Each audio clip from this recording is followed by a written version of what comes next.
Hello, my name is Aashi Uppal, and I'm from Sammamish, Washington. Through my research, I learned that SNAP Ed, a program that teaches children how to shop, cook, and eat healthy on a budget, was recently eliminated because of federal decisions. Have there been any thoughts of refunding this program or similar assistant programs within Washington state? And what are the pros and cons? Thanks for that question, Ashi. I really feel like we have a huge mountain to climb when it comes to preserving SNAP benefits for our residents in our state. The federal changes last July cut about $500 million worth of federal funds over these next 3 years to our state. That SNAP program that you're speaking to is part of that section of cuts.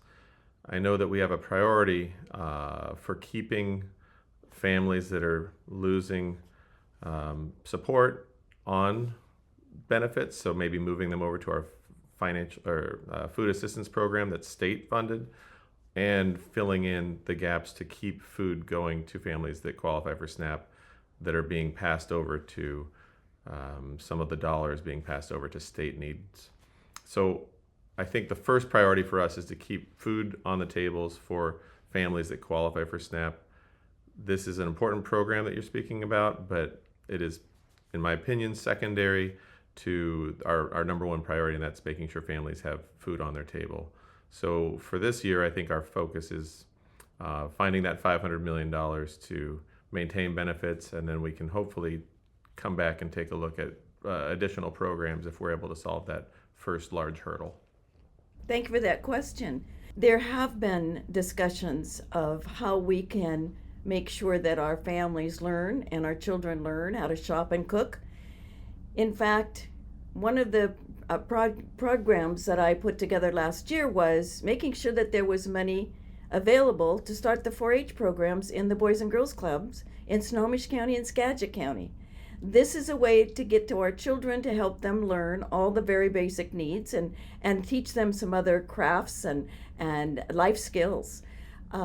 It is really important that when we are facing cuts in our society that we look for other ways of filling those gaps. And I think that was one way.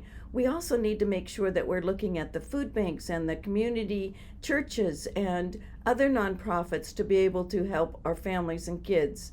That's why I'm a huge supporter of family support centers.